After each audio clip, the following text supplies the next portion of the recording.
سے پہلے سورہ بقرہ کی مختلف آیاتوں کا خلاصہ پیش کیا گیا۔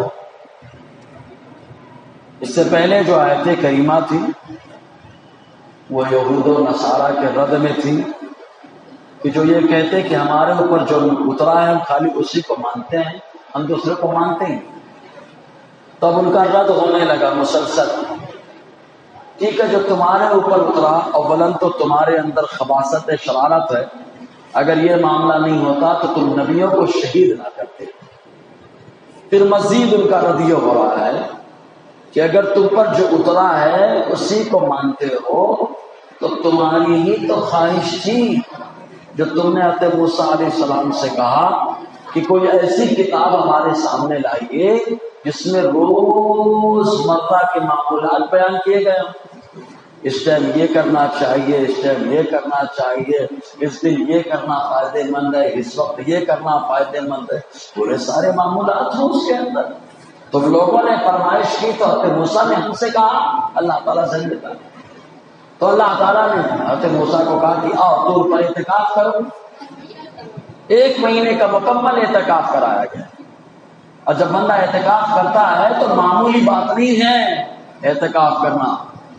اعتکاف تو وہی کرتا ہے جس کو اللہ تعالیٰ اپنے گھر میں بٹھانا چاہتا ہے۔ بولے نا ہم تو فلاں حضرت کے گھر تھے 2 دن ٹھہرے، فلاں حضرت کے یہاں تھے اتنے دن ٹھہرے، اتنے دن رہے، ساتھ میں کھائے، ان کے یہاں نہائے، ان کے یہاں رہے، سب کچھ ان کے یہاں ہوتا رہا، سارا انتظام ان کے یہاں رہا۔ تو اگر سیٹ کے یہاں پیر صاحب کے یہاں کوئی ٹھہر جائے تو بڑے فخر سے بیان کرتا ہے الحمدللہ جو اعتکاف میں بیٹھتا ہے وہ سیٹ کے یہاں یا کسی اور کے یہاں نہیں بیٹھتا، وہ تو اللہ کے گھر میں ہے۔ اس کو تو اور فخر سے بیان کرنا چاہیے میں میرے اللہ کے گھر میں رہا، سبحان اللہ، میرے اللہ نے مجھے اپنے گھر میں رکھا، اپنے گھر میں کھلایا، اپنے گھر میں پلایا، ورنہ کس کو مسجد میں کھانے کی اجازت ہے؟ واہ معتکف تیری شان کیا ہے کہ اللہ تعالیٰ تجھے اپنے گھر میں بٹھا کے پلا رہا ہے، تیری عظمت یہ ہے۔ تو حضرت موسیٰ علیہ السلام طور پہ تشریف لے کر پورا واقعہ بتایا جا چکا ہے۔ 30 دن کا وعدہ تھا اور 30 دن کا اعتکاف کیا، مسواک کر لیا مسواک، اللہ تعالیٰ نے 10 دن اور بڑھا دیا۔ لوگوں نے یہ سمجھا کہ مسواک کر لیا اس لیے سزا کے طور پہ 10 دن بڑھ گئے۔ میں کہتا ہوں نہیں، مسواک اللہ کی نزدیکی دلانے والی چیز ہے۔ خود حضور نے فرمایا السواک مطہرۃ للفم ومرضاۃ للرحمن، مسواک دتون یہ منہ کی صفائی کا آلہ ہے اور اللہ تعالیٰ کو خوش کرنے کا ذریعہ۔ تو 30 دن کا اعتکاف کیا، مسواک کیا، اللہ اتنا راضی ہو گیا اے موسیٰ میرے قرب سے جاؤ مت، 10 دن تم کو میں اپنی نزدیکی اور دے رہا ہوں، 10 دن اور رہو میرے پاس۔ اللہ تعالیٰ نے 10 دن اور رکھا طور کے پہاڑ پر۔ اس کے بعد کتاب آئی تو آنے کے بعد کتاب کا انکار کیا، کتاب کا انکار کر دیا، کہا نہیں ہم نہیں مانیں گے، نہیں مانیں گے کتاب۔ اللہ تبارک و تعالیٰ فرماتا تم کہتے ہو ہمارے اوپر جو اترا اس کو مانتے ہیں، تو تورات تو تمہاری فرمائش میں آئی، کیوں اس کا انکار کر دیا؟ جب انکار کرنے لگے تب اللہ تبارک و تعالیٰ نے حضرت جبرائیل کو حکم دیا جبرائیل جاؤ طور کا پہاڑ ان لوگوں کے سر کے اوپر لا کے رکھو اور روک دینا۔ ایک فرشتے میں کتنی طاقت ہوتی، طاقت کا اندازہ لگانا۔ ایک فرشتہ جب اپنے پاور کا استعمال کرتا ہے تو طور کے پہاڑ کو اٹھا دیتا ہے، اور فرشتے ہیں اور کون؟ جبرائیل علیہ السلام ہے، اور جبرائیل کی جو طاقت ہے وہ وزیر کی طاقت ہے۔ بادشاہ کون ہے؟ کہا میرا نبی ہے، لیکن حضور نے خود فرمایا میرے 4 وزیر ہیں، 2 زمین پر 2 آسمان پر۔ زمین پر ابو بکر و عمر ہیں، آسمان پر جبرائیل و میکائیل ہیں۔ جب وزیر کی طاقت کا یہ عالم ہے کہ طور کے پہاڑ کو اٹھا لیا تو مصطفیٰ نے فرمایا جب میرا وزیر پہاڑ اٹھا رہا ہے تو دیکھو بادشاہ کا کمال، انگلی اٹھاتا ہے سورج کو پلٹا رہا ہے۔ تو بادشاہ نے اپنا کمال بتایا، لیکن کیا گیا رکھ دیا سروں کے اوپر، روک دیا۔ مانتے ہو کہ نہیں؟ نہیں، گرا دیا جائے گا اگر نہیں مانو گے تو۔ کہا نہیں گرا دیا جائے گا، مانو۔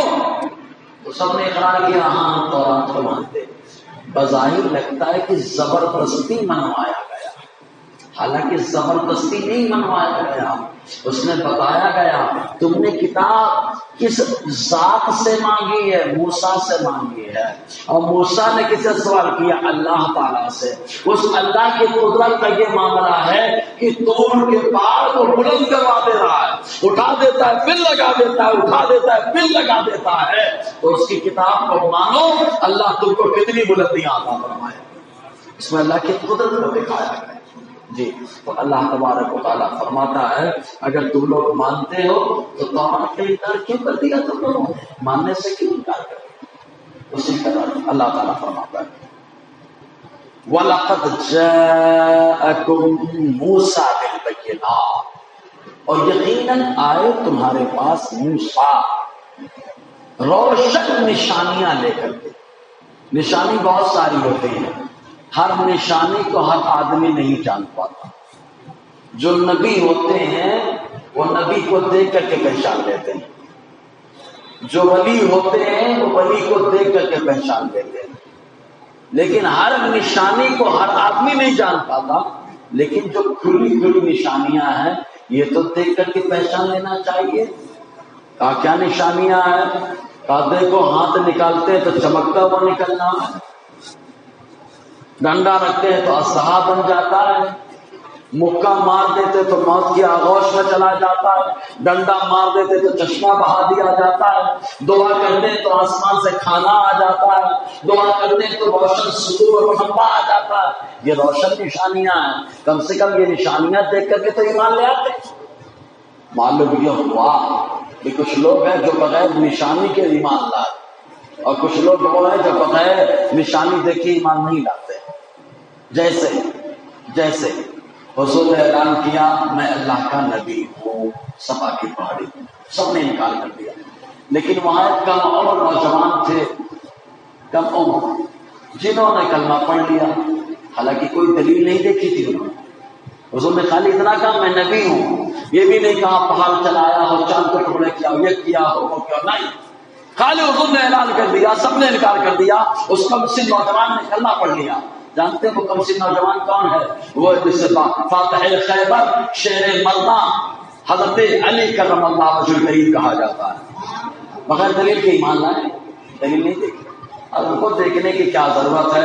بچپن سے تو مصطفیٰ کو دیکھ رہے ہیں، پوری زندگی مصطفیٰ کی چہرے انور کی زیارت کی ہے۔ اب کچھ لوگ دلیل دیکھ کر کے حبیب یمنی چاند کے جو ٹکڑے ہوئے دیکھ لیا، کلمہ پڑھ لیا، گھر گئے، دروازہ کھلایا تو بیٹی بھی کلمہ پڑھ رہی ہے۔ کیا معاملہ ہے؟ میں وہاں کلمہ پڑھ گیا، تم کو کس نے پڑھایا؟ کہا بابا جس نے مکے میں تم کو کلمہ پڑھایا ہے اس نے یمن میں مجھے کلمہ پڑھایا۔ یہ کا دلیل دیکھ کر کے ایمان لایا۔ تو ایمان دو طریقے کا ہوتا ہے، ایک دلیل دیکھ کر کے ہوتا ہے، ایک بغیر دلیل۔ اور آج کے دور میں تو چمتکاری دنیا مانتی ہے۔ آج انسان کی قدر اور عزت کی سب سے بڑی بات اس کی دین پر استقامت ہے۔ دین پر اگر جمائے تو اس سے بڑا آج کے دور میں متقی پرہیزگار کوئی نہیں ہو سکتا، کیونکہ حالات ایسے ہیں کہ اللہ اکبر، کب آدمی کہاں پہ ڈنڈی مار کے دھوکہ کھا جائے کوئی پتہ نہیں چلتا۔ ایک حضور نے بڑے اچھے انداز میں ایک موقع پہ فرمایا استقامت کس کے اندر آتی ہے۔ پہلے ایک مثال لے لیں، چونٹی، شہد ڈال دیجئے ذرا سا اور چونٹیوں کا جھنڈ آ جائے، پانی آ رہا ہو، مصیبت آ رہی ہے، کچھ بھی ہو، شہد کو چاٹنے میں اتنی لگ جاتی ہے چونٹی کی وہ کچھ پرواہ نہیں ہوتا۔ کیوں؟ اس لیے کہ شہد کی مٹھاس کو ان لوگوں نے پا لیا۔ ان کو پانی میں ڈوبنے کا کوئی ٹینشن نہیں ہے، ان کو پاؤں سے کچلو تو کوئی ٹینشن نہیں ہے، آسان لفظوں میں ان کو اپنی جان کی فکر نہیں ہے، بس خالی مٹھاس کی مزہ ہے۔ تو حضور صلی اللہ علیہ وسلم نے فرمایا جس کو ایمان کی مٹھاس مل جاتی ہے وہ بندہ کفر و شرک سے ہمیشہ محفوظ رہتا ہے۔ تو ایمان کی مٹھاس سب کو ملتی نہیں ہے، چونٹی کی زبان ہونی چاہیے تو اللہ تعالیٰ ذائقہ عطا فرماتا ہے، ورنہ شہد بھی لوگوں کو کڑوا لگتا ہے، اچھا نہیں لگتا۔ جی، ایمان کی مٹھاس پہ ہے۔ تو بہت ساری نشانیاں لے کر گیا، روشن نشانیاں. اب یہاں پر ایک بات اور، تو دو طرح کے لوگ ہوئے، ایک وہ جو دلیل دے کر کے ایمان لاتے ہیں، ایک وہ جو بغیر دلیل کے ایمان لاتے ہیں. حضور صلی اللہ علیہ وسلم نے اللہ تعالیٰ نے دو طرح کی نشانیاں دی، ایک کھلی ایک چھپی. ایک کھلی ایک چھپی. یہود و نصارہ کو اللہ تعالیٰ نے پوری نشانیاں بتا دی کہ جو نبی آخر الزماں ہوں گے وہ دو قبلے والے ہوں. نبی آخر الزماں جو ہوں گے مکہ چھوڑ کر کے مدینہ آنے والے ہوں. نبی آخر الزماں کے یہ صفات، نبی آخر الزماں کی یہ بات ہے، ایک دم کھلی نشانیاں. اس لیے حضور پیدا ہوئے تو یہودیوں کو پہلے معلوم ہو گیا کہ نبی آخر الزماں پیدا ہو چکے. تو کھلی نشانیاں. اب کچھ چھپی نشانیاں ہیں، کوئی بہت ساری نشانیاں چھپی ہیں. آقا علیہ السلام کے عادات و اطوار انسانوں کے دل. جو بچہ یتیم ہوتا ہے، یتیم جس کا باپ نہ ہو ماں نہ ہو، اکثر وہ بچہ بے ادب ہوتا ہے، بے اخلاق ہوتا ہے. دیکھنا معاشرے میں جن کا کوئی سرپرست نہیں ہوتا، دیکھ بھال کرنے والا نہیں ہوتا، وہ نشہ بھی کرتا ہے، گالیاں بھی دیتا ہے، ایک دم گری ہوئی اونچ نیچ حرکت کرتا ہے کیونکہ سرپرست نہیں ہے. تو اب آؤ غور کریں، آقا علیہ السلام یتیم ہے، والدہ والد دونوں نہیں ہے، والد نہ ہونا یتیم ہونے کی نشانی. خود اللہ تعالیٰ فرماتا ہے الم یجدک یتیما فآویٰ، اے محبوب ہم نے آپ کو یہ درنے یتیم پایا تو اپنی بارگاہ میں رکھ لیا. لیکن اب آئے آقا علیہ السلام کی چھوٹی نشانیاں. جو یتیم ہوتے ہیں بے اخلاق، بد کردار، اونچ نیچ حرکت کرنے والے ہوتے ہیں. لیکن میرا نبی یتیم ہے لیکن اخلاق کے اعلیٰ معیار پہ فائز ہے، کردار اعلیٰ ہے، اور یہ کردار بتا رہا ہے اے یتیموں مصطفیٰ کو اپنی طرح مت سمجھنا. مصطفیٰ یتیم تو ہے لیکن یہ اوصاف یتیموں والے نہیں ہے. مصطفیٰ کے اندر اوصاف ہمیشہ اس کی طرح ہے جس کو اللہ نے بنا کر سوار کر کے بھیجا ہو. تو یہ چھپے ہوئے اوصاف، یہ چھپی ہوئی نہیں. تو موسیٰ علیہ السلام روشن دلیلوں کے ساتھ آئے، پھر بھی اتنی دلیلیں، اتنی بینات ہوں، پھر بھی بچڑے کی پوجا. جیسے آج کے دور میں مسلمان سب کچھ ہونے کے باوجود آرتی داڑھی ٹوپی لگا کے اتار رہا ہے، بولتا ہے میں تو مسلمان. جلتے توے پہ بیٹھ بھی جائے گا تو بھی مسلمان نہیں ہو سکتا، کیونکہ شرک کر بیٹھا ہے. گمسا باقی اتارنا یہ شرک ہے، نعرہ بھی لگا رہا ہے. اب وہی مسلمان آ کے بولتا ہے، ایک سال مسلمان نے کھولا، ابے پہلے تو مسلمان بن جا. داڑھی ٹوپی رکھنے سے کوئی مسلمان ہوتا ہے؟ اگر ایسا ہوتا تو بہت سارے لوگ الیکشن کے ٹائم پہ ٹوپی لگاتے ہیں، بہت سارے لوگ داڑھی رکھ رہے ہیں. ہاں بلا شبہ داڑھی یہ اسلام کی ایک پہچان ہے، لیکن شرک و کفر سے بچنا بھی ضروری ہے. تو ساری دلیلیں دینے کے باوجود بچڑے کی پوجا، سامری کے کہنے پہ ہوا بڑھ رہی ہے، سیٹی آواز نکل رہی ہے. سیٹی دیکھنا کبھی موقع کے آپ ہوا بڑھتی ہے تو آواز نکلتی ہے. بانسری ہوا بھرے آپ جیسی چاہے ویسی آواز نکالتے ہیں، سوراخ جیسے چاہے ویسے چوڑے آواز نکالے. تو بچڑا سامری نے جو بنایا تھا اس سے آواز نکلتی تھی. ایک تو وجہ یہ تھی کہ وہ کھوکھلا تھا، ہوا بڑھتی تھی، جیسے چاہے ویسے آواز نکلتی تھی. دوسری وجہ یہ خود قرآن میں آیا، کہتے موسیٰ علیہ السلام نے پوچھا کتنی بچا بنایا کہ لوگوں کو پوجا پہ آمادہ کیا. اس نے کہا میں نے کچھ نہیں کیا، یہ سارا کمال جبرائیل علیہ السلام کی اونٹنی کے قدموں کی برکت ہے. کہا کیا ہے؟ فَبَصُرْتُ مَا لَمْ يَبْصُرُوا، میں نے وہ جو دیکھا جو لوگوں نے نہیں دیکھا. کہا کیا دیکھا؟ کہا جبرائیل علیہ السلام کی اونٹنی جہاں پہ پاؤں رکھتی تھی اس علاقے میں پاؤں اٹھانے کے بعد اللہ تعالیٰ ہرا بھرا اسے پاؤں. تو میں سمجھ گیا کس کے اندر کمال ہے. اصل رسول، تو میں نے کچھ مٹی اٹھا لی، اس مٹی کو ڈال دیا، اسی کی برکت سے بچا ہو گیا. لیکن کتنا بولے، سامنے نے یہاں تک کہہ دیا اے لوگوں سنو، یہ بچڑا بولتا ہے یہ موسیٰ کا معبود ہے. موسیٰ کو دھوکا ہو گیا اس لیے وہ طور پر چلے گئے. معاذ اللہ. ارے سب کچھ تو دلیلیں دیکھ چکے تھے نا، من و سلوا دیکھ چکے تھے، اس پانی کا نکلنا دیکھ چکے تھے، آسمان سے ستون کا اترنا دیکھ چکے تھے، بادل کا سایہ کرنا دیکھ چکے تھے، موسیٰ علیہ السلام کے معجزات دیکھ چکے تھے. پھر بھی کیا کیا؟ ثم اتخذتم العجل من بعد، پھر تم نے بچڑے کو معبود بنا لیا اس کے بعد، وانتم ظالمون، تم لوگ ظلم کرنے والے۔ تو تم اپنے دعوے میں کھوکھلے رہو کہ جو ہمارے اوپر اترا ہے بس پر ایمان لاتے ہیں، اور آپ کو تو ایمان لائے نہیں، منو صدقہ وغیرہ نشانیاں دیکھنے کے بعد بت پرستی میں لگ گئے، تو تم اپنے دعوے میں کھڑے کہاں ہیں؟ پھر اللہ تعالیٰ آگے فرماتا ہے جب تم لوگوں نے تورات کو ماننے سے انکار کیا تھا تو رب کا طریقہ کیا تھا؟ جنہیں تم باہر کھاؤ وہی اخذنا میثاقکم، اور یاد کرو جب ہم نے تم آپ سے وعدہ پکا لیا، مانو گے نا؟ تورات دوں گا تو مانو گے؟ مانو گے پکا؟ تمہارا پکا مانیں گے، انکار کر دیا تو کیا ہوا؟ ورفعنا فوقکم الطور، ہم نے تمہارے اوپر طور کو اٹھا دیا۔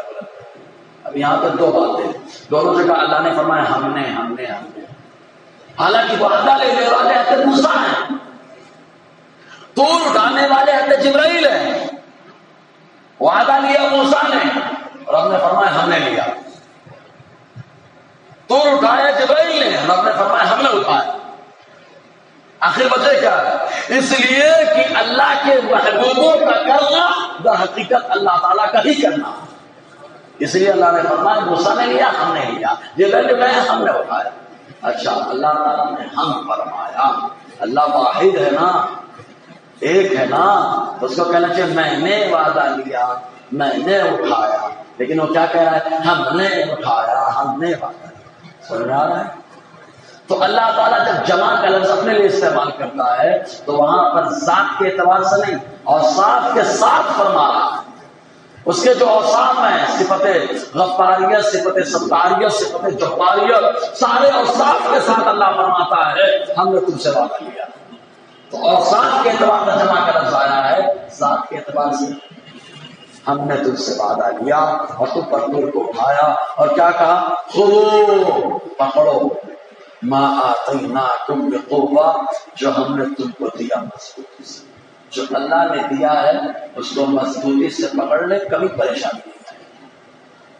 آج بولتے ہیں مسلمان یہاں پریشان وہاں پریشان، میں کہتا ہوں اللہ نے جو دیا ہے مسلمان نے کیا بول لیا ہے؟ ہر مالک اپنے سامان کی حفاظت کرتا ہے، صحیح ہے نا؟ ہر مالک اپنے غلام کی حفاظت کرتا ہے، ہر مالک۔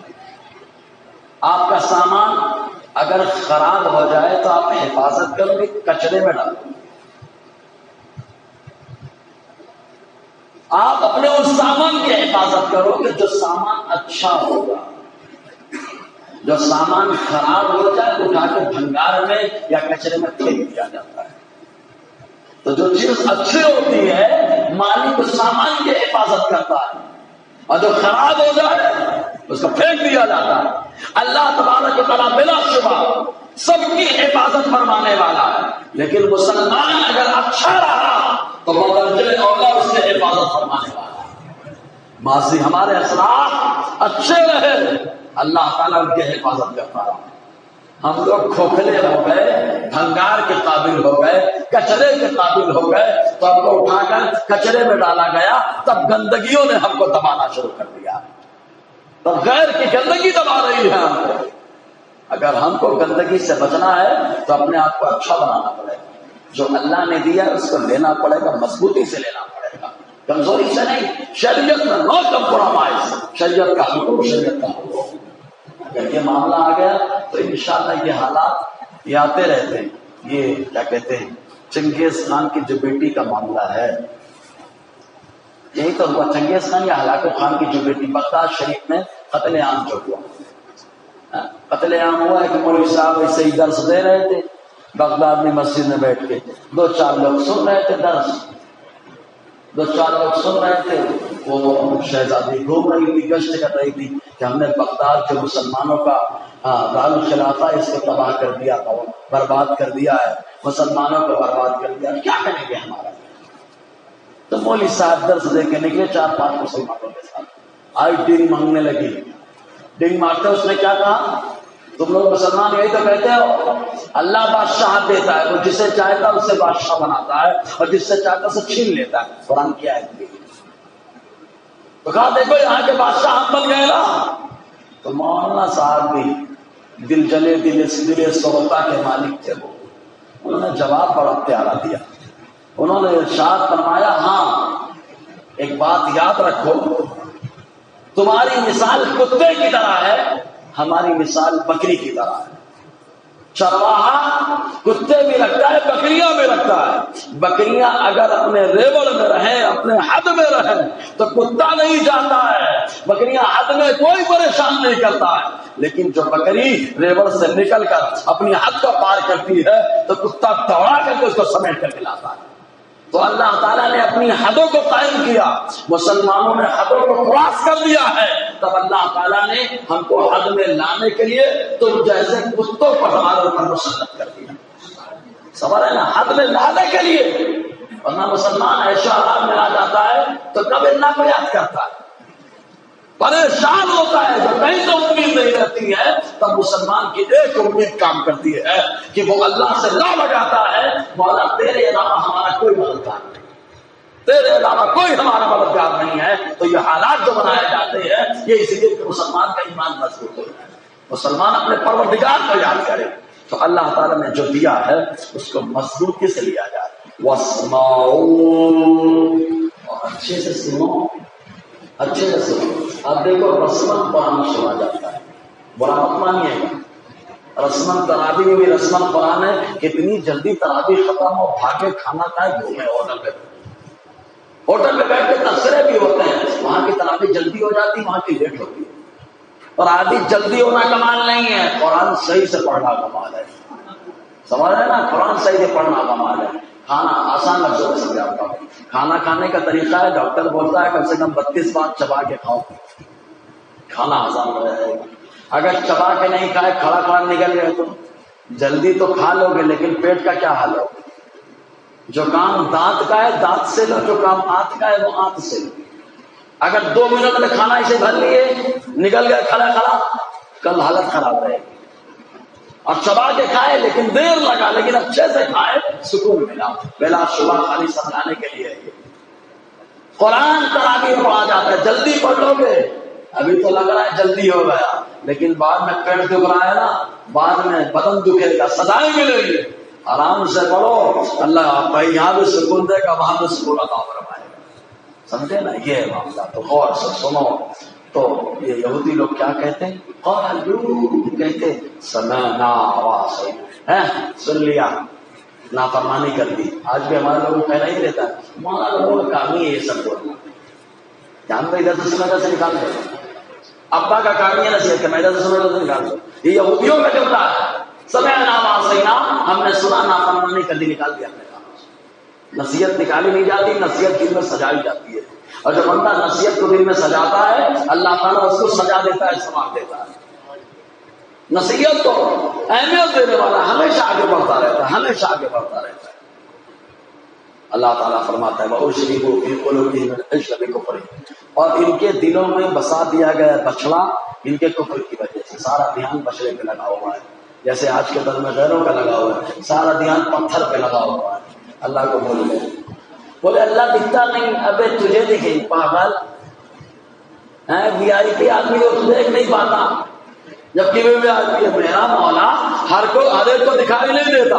آنکھیں ہونی چاہیے تو مصطفیٰ جان رحمت کی طرح ہونی چاہیے، تب اللہ تعالیٰ دنیا میں جلوہ. ورنہ خواب میں اگر دیکھنا ہے تو امام اعظم کی طرح آنکھیں لے کر آؤ، سوچ لے کر آؤ کہ اللہ کا جلوہ ملے.